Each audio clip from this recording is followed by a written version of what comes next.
Travel and Things in association with Sun Destinations, iconic destinations with amazing experiences, present In Conversation With. I am your host, David Batsoffen, and today I'm joined by not one, but two guests, the authors of this new book, Killer Stories, Brin Hodgskiss and Nicole Engelbrecht. The book is published by Jonathan Ball. Good morning and welcome to both of you.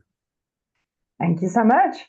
Good morning, David, and thanks for having us. It's only a pleasure. Brin, I know you're in England, and I know I teased you a moment ago, but I see the sun is shining outside. So it's got to be summer in England. Exactly. Well, it might be our one day of summer this year. So, I don't know who wants to take the first question. What is the interest in this type of genre? Why is it a sudden interest? Is it an interest that's been building over a while? What is it with people and murderers in prisons? So I think, my entire career is pretty much built on true crime at the moment. And it's really what I've found is people's fascination. I mean, it's been constant. I don't think it's just now. I think that South Africa is starting to produce a lot of true crime content at the moment, which, it's seen a bit of a peak. I was going to say, is that a good or a bad thing? All of a sudden, murderers producing content. Yeah, look, I think for me, it's a good thing because we were going to, in any case, and I'm quite pleased with the way it's being produced. It's being produced in an ethical way for the most part, which I'm pleased about.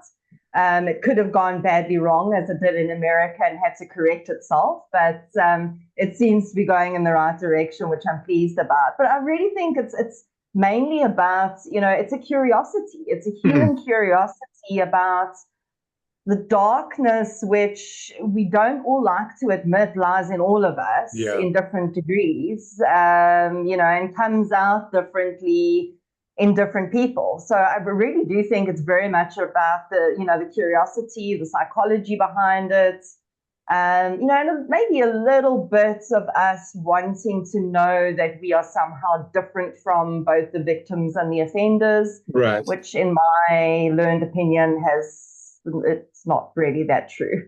Okay. Brin, let me ask you then a similar question, but let's take you back because I know from reading the book that this had lain dormant with you for quite a while before Nicole approached you to turn it into the book that it now is. Yes, it had. And I think, after all, really, this book owes a random tweet from Nicole to me in 2019 saying, "Hey, Brin, I've read your PhD," which was remarkable because only about 6 people in the world ever read anyone's PhD, including my mum. PhDs are tough to read. Yeah, I know. It must have been a hard read, all 600 pages of it. But Nicole said, "I'm starting up this podcast. Would you like to come on it?" And then after that session, we started to kick ideas around over COVID, and then eventually we're like, actually, I think there's a book here. And I think what the interesting journey for me was, David, was I had done the PhD on it, and that initial exposure had sort of inspired me to a 15-year career in policing, a little bit in South Africa, but mostly in the UK. But there was something nibbling at me that I wanted to say about the stories I had heard and how the stories the murderers told themselves about themselves then affected their crimes. And I think it took me that dormancy period to work out exactly what I wanted to say. And Nicole was the perfect collaborator to say it with. But now in both South Africa and Britain, these sort of serial murderers don't have the death penalty hanging over their heads, which they do in America. Although through some research I've done with the American death penalty, I've come to realize that if you're poor, you will die anyway. If you're wealthy, you'll go into the general population and you'll serve out your sentence. But did that make any difference? And this question is for both of you. Did that make any difference to the South African serial killers that you spoke to? That they said, we don't have to worry about being put to death. We're just going to live in a cell for the rest of our lives. And this wasn't something I addressed in the book, but anecdotally, based on sort of chatting with a dozen people, I haven't included all the interviews in the book. It made no difference at all. So certainly, I'm working out dates in my head. The killer we refer to as Jacques in the book would have been eligible for the death penalty. It made no difference at all. Yeah. Jacques said so himself. He said, like, I kind of knew I was going to be caught, but I just couldn't help myself. And similarly, actually, somebody I didn't use in the book actually commented that he was quite disappointed when the death penalty was done away with. Oh, okay. Because he's like, well, go out in style. Damn. Well, he said, now I have to spend the rest of my life in prison. And frankly, that's much more depressing than the idea of being put to death. And as you picked up on, and again, my research isn't up to date, killing someone is extremely expensive. I remember hearing the figure of about $1 million to kill an individual, to take it all through the legal processes. And there is that question whether that is actually the best use of public money, and whether it may have no deterrent effect at all. It doesn't. All the people that I wrote to on death row in the States said exactly the same thing. It would have made no difference. They would have still committed the crime. It wasn't front of mind. But now, interestingly, you bring up Jean, Brin. Nicole, for you, I know that you've hidden the characters behind different names. It was interesting for me because I know a lot of these cases because I've been involved vicariously as a radio presenter. I've interviewed people about them. So I immediately recognized the cases. Specifically the one when the perpetrators were caught and they said, you'll never convict us because the bitch is dead. But the bitch wasn't dead. She was very much alive and still is.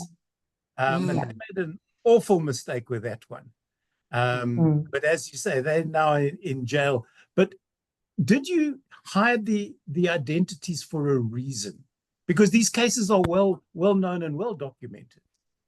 Well, I'll pick that one because that decision was more on me, because when I interviewed the men, part of the research agreement we undertook was that if for the purposes both of my master's and my PhD or any subsequent use, we will protect the anonymity. So that was fundamentally the reason, is like we had ethical guidelines and it felt like the right thing to do was to adhere to those. The additional benefit, David, and it might not have been a benefit for you, obviously, with the depth of knowledge you had, was by anonymizing it, we found we were able to disentangle the reality of the person sitting opposite me in an interview room or coming across in the book from the media portrayal of that individual. Because quite often those two things were quite different. And I wanted to bring forward sort of the humanity behind the men, because in a way that part of the message of the book is these men committed the crimes because they were human, not despite the fact. So Nicole, did you do any of the live interviews or was it all on Brin? No, so this was something, the live interviews was something that Brin did many years ago when he was in university, so long before I knew him. So none of that I was involved in. Our interactions with Stefan's was, of course, both myself and Brin. So that was the extent of my involvement in the interview side. And then I did the sort of true crime bits leading up to the prison doors, if you will, and then Brin took it from there. When you were at school, Nicole, Brin, I'll come back to you. When you were at school, tell me about Nicole in matric. Did Nicole in matric know what she was going to do? That all these years later, or not so long after she left, she would be writing about murderers, for want of a better term. Yeah, so, Nicole in matric had wanted to study journalism. I actually, funny enough, I wanted to study journalism at Rhodes. But you can can I interrupt you there? You can only study journalism at Rhodes if you can't spell, because Rhodes students cannot spell. End of story. Well, good to know. Good to know. Well, I didn't end up doing that. There you go. So same came from a single mom household, so I wasn't able to go to universities and study permanently. I did do a little bit of started working immediately, just at an admin job after I left school. And, if I think back, I had wanted to do something with my writing because writing had always been something I loved. But I had always seen myself more as a fiction writer. And I think that's why I didn't really pursue journalism that much. And then life just took over. Never let facts get in the way of a good story. Yeah, well, you can't really do that in true crime. But so, I mean, over the years, I'd sort of convinced myself that there was no way I was going to make a living writing. I just I was in corporate management for 20 years. I worked for a packaging company and, all sorts of in different trades. And honestly, never in a million years had ever believed that this would be what I was doing now when I left my job 5 years ago to pursue creative entrepreneurship. Right. So certainly, matric Nicole did not have even an inkling that this would be what 43-year-old Nicole would be doing. Brin, can I ask you the same question then? So matric Brin was looking forward to heading off to Rhodes to study journalism. Because I was very fortunate, obviously, with with my parental circumstances, so that was a possibility. But then matric Brin, not just because of his spelling, got sort of diverted while at Rhodes onto sort of English literature and psychology, and then right at the moment of making the decision of which way to turn, I got exposed to really this dark underworld of involved with research with offenders and with the police, and that really chimed with me. So, and the reason it chimed, it was funny. A friend of mine, a friend in matric at the time, was like, "Brin, I always knew you'd be chasing this dark stuff," because I guess I was the kid at school that would have been fascinated in things that were slightly macabre. I don't have no idea why. I think it's partly that same urge the same urge that appeals to people about true crime was the idea there's this parallel world just cheek by jowl with our own, and we see glimpses of it through things like true crime or through things like the macabre or the horrific. And I think that probably appealed to the younger Brin.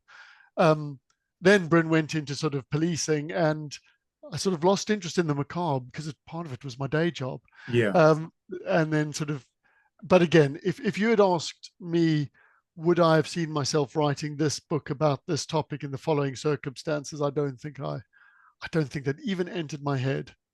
But I like to think the younger me would be pleased. How did you split the book? And the book we're talking about, for those who have just joined us, if you can't see in the background of both Nicole and Brin's pictures, is this book, Killer Stories, published by Jonathan Ball here in South Africa and written. The two of them worked together on this book, Nicole Engelbrecht and Brin Hodgskiss. So how did you decide, firstly, the stories to include and exclude, and who sort of had final say? Well, yeah, actually, Nicole, you can go first.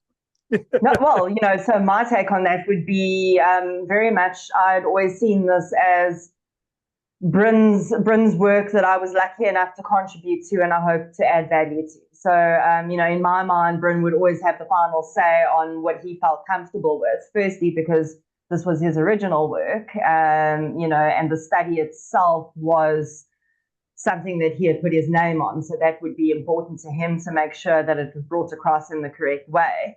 I had seen the value that I could add as being perhaps the telling of the true crime parts of the story. And then, of course, Brin's lane was the narrative psychology. Yeah. And then I think we really worked quite well together in, crossing over, and just me coming from a true crime content creator background saying, yeah, I think that the way you brought this across would be interesting and saleable to a true crime audience. Okay. Your response, Brin? Yeah. I think it was that. And Nicole, and we did work well together. Like as Nicole alluded to earlier, her true crime sections sort of took the reader to the prison doors. And then I took people beyond those prison doors and then into the mind of the murderer. We did have to make the decision about whose voice came across in the book, because originally we sort of had that switch between Nicole and Brin. And we had to eventually make a decision about, okay, who is I in the book? Yeah. The thing that probably surprised both of us was both of us were a little bit uncomfortable about putting our personal stories into the book, because we didn't want to be those people who like, this is all about me. But what we found inevitably is as we were telling the stories, we realized actually the reader wants to know about us. And Nicole, helped by the people at Jonathan Ball, sort of was coaxing me out the shadows a bit, saying, actually, your story is important. And then as we were telling more of the stories of the men, we started to reflect on our own and realizing that actually bringing that as in the narrative, and Nicole's comes in later in the book. Yeah. Because I always have more questions than answers often when I finish a book going, what happened to, or why did you, Brin in matric, Nicole after school, that type of thing. My question then, Brin, to you is, because it was you that did the face-to-face interviews, that very first interview, when you stood outside the prison door and you knew that in a few minutes you would be sitting across the table from somebody who had killed X number of people, maybe women and children. And maybe it wasn't just murder, maybe there was rape, maybe there was sodomy involved, all of those sort of things. What was going through your mind when you stepped through those doors? Honestly, well, firstly, it's like I'd been eased in slightly because there was a preliminary study, which I didn't mention in the book, into rapists. So I'd interviewed quite a few sort of rapists and serial rapists and a murderer or two before I met my first Nicole, serial murderer. He makes it sound so casual. It's like a line from Arlo Guthrie's Alice's Restaurant. If you know the song, he's sitting at the table with murderers and rapists and father rapists and mother rapists. You've interviewed them all. Why are we bothering?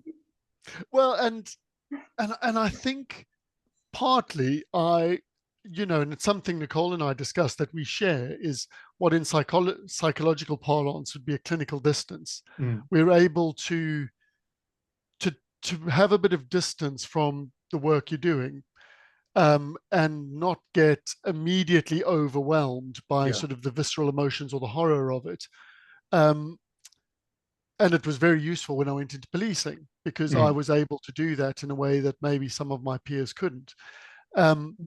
Having said that, my focus in the interview, David, honestly, it's a good question, was don't mess this up.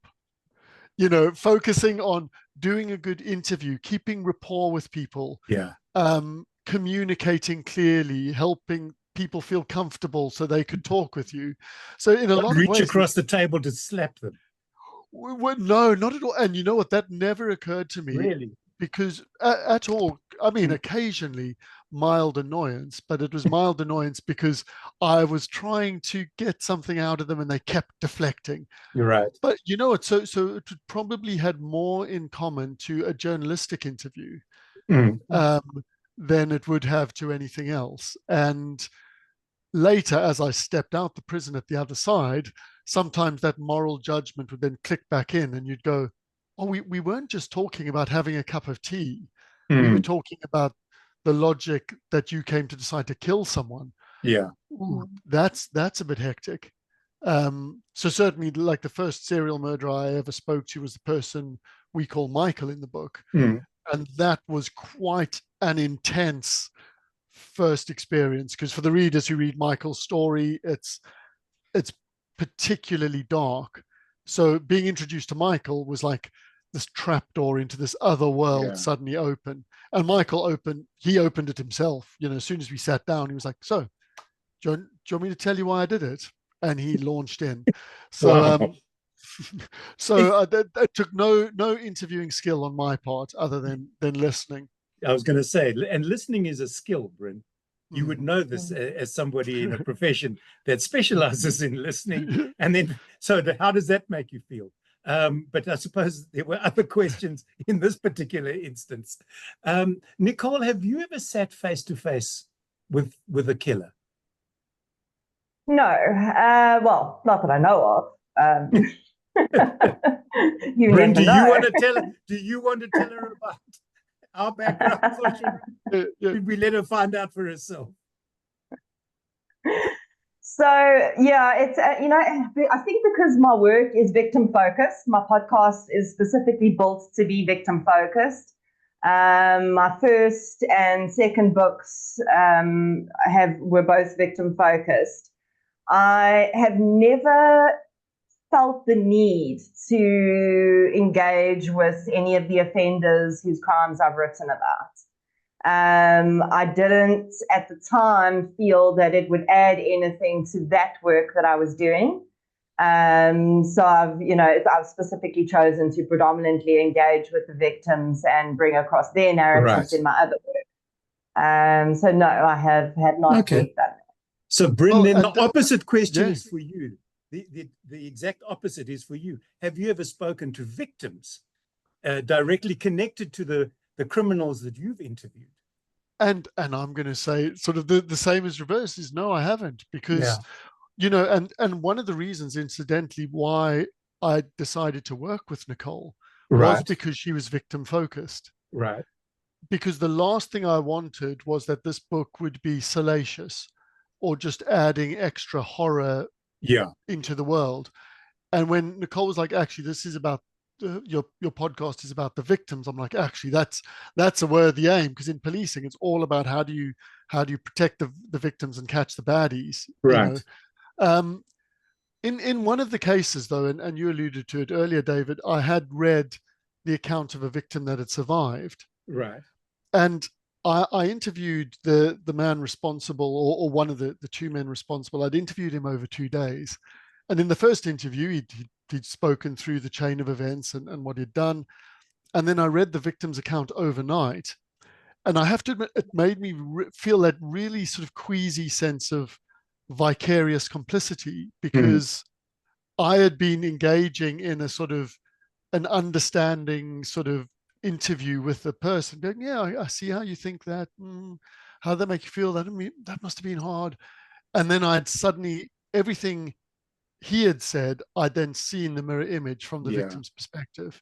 And although it did confirm a lot of what he had said had been accurate, which is quite unusual, that people are quite so honest about exactly what they did. Because quite often what I found is they would engage in a little bit of editing, because naturally they didn't want they didn't necessarily want to say everything they did to somebody they're having a nice conversation with. So he was really quite accurate about that. But seeing suddenly from the victim's perspective did give me a queasy uncomfortableness, especially as a man.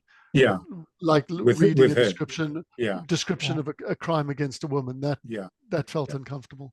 With that in mind, then, Brin, two questions spring to mind. One, and unfortunately we're running out of time. This has been so much fun. I could continue this for the longest time. Why are there so few female serial killers? In South Africa, I suppose the one that springs to mind is Daisy DeMelka, because she just bumped off her entire family that she didn't like. And in America, you've got Eileen Warnos, who went about a murder spree, but it was quick. It wasn't over years and years and years. She went out, she murdered, she got caught, she got executed. Daisy DeMelka, the same. But it seems to be mainly a male predominant industry, for want of a better term. I mean, Nicole might be able to answer better on sort of up sort of a more up-to-date knowledge than I have, because I know, incidentally, in Cambridgeshire, where I stay, there was a female serial murderer arrested a few years back who I think it would be a really fascinating area of study to delve into, sort of the difference between different sexes and the crimes that people commit. Yeah. I do sometimes wonder that whether there might be an element of we don't see it because we don't look for it. Because certainly in other types of crime that I've been involved with, for example, child sex exploitation, in the UK, we didn't see it until you had these high profile cases that made us go back and look again and go, oh, actually, it's more prevalent. And you find the same with reports of drug-related crime, for example. So the best way to know that you're paying attention to drug-related crime is the figures go up because people are looking for it. Yeah. So I do wonder whether that's an element also that plays into this. Nicole? Nicole, then the question slightly differently for you is, what about couples? Because I know in England there were quite a few men and women who were involved in murdering children specifically. Is that an area that is underexposed? So I think firstly in serial murder with female offenders, I think we'd be surprised how many are out there. Really? We have seen, I mean, Rosemary and Blauvu is a South African serial killer that recently was convicted. And I think for exactly what Brin said, you know, when we're not looking for it, we don't necessarily see it. I think because female serial murderers are not as violent as men, they do tend to get away with it a lot more for longer. And the assessment tools I've found are not necessarily set up to identify female offenders. As far as couple offenders, you know, serial murder really is very much historically been a solitary crime. It takes a very specific type of interaction between two individuals for them to be able to continue on committing murder after murder after murder together. Right. We have seen a few of those in South Africa, but again, it's a very specific and thankfully rare dynamic. Okay. Sorry, Brin, yeah. And actually, I was just going to jump in there to say, because I dodged a question earlier, said, how did you select the people? And in most cases, we selected the individuals for the book because they had committed offenses alone. Okay. However, there were some people I spoke to who did have that dynamic in a couple. But as Nicole says, it's much more complicated. So maybe that'll be book number 2. Okay, so book number 2, this is book number 1, people. It's called Killer Stories. It's by Brin Hodgskiss and Nicole Engelbrecht. It's published here in South Africa by Jonathan Ball. It's available at all bookstores, good, bad, or indifferent. Just pop in and ask them. Is it available online, guys? It is, yes, on Amazon. Okay. And yes, and if anyone's listening overseas, you can get printed copies from the UK, US, and Canada so far, I know so. Wonderful. So last question to both of you as we wrap up. If there was, and let's go ladies first, if you don't mind, Brin, if there was, and I know this is not your perhaps area of expertise, Nicole, one serial killer that you could interview, alive or dead. So Brin, you know what the question is coming to you. Who would it be that you would love to interview? Or is there anybody that you want to interview? I think that, goodness, there are many. So I think that I would like to interview whoever the real suspect is in the Station Strangler series in South Africa. Fair enough. I don't think we ever identified the correct one. So I'd like to interview the real offender on that case. If the real offender of that case is watching this, please would you contact Nicole on the following number. Brin, the same question to you. Wow, that's really interesting. You know what? There's part of me that would love to speak again to the guys I spoke to all those years ago. Right. To see how have they changed, because 20 years is a long time. Yeah. You know, I was a 24-year-old student. I'm now 48. It's a long time for people to change. And I'd love to see how the stories evolved, because the message I wanted readers to come away with was pay attention to your story because it can go really wrong. And the corollary to that is take time to listen to other people's stories. So following up with that would be great. Great stuff. Nicole, Brin, thank you so very much for joining me. It's been an absolute pleasure chatting to you. The book is Killer Stories, published by Jonathan Ball. Get out, buy it, be intrigued, and see what the dark side is like. My name is David Batsoff, and this has been Travel and Things.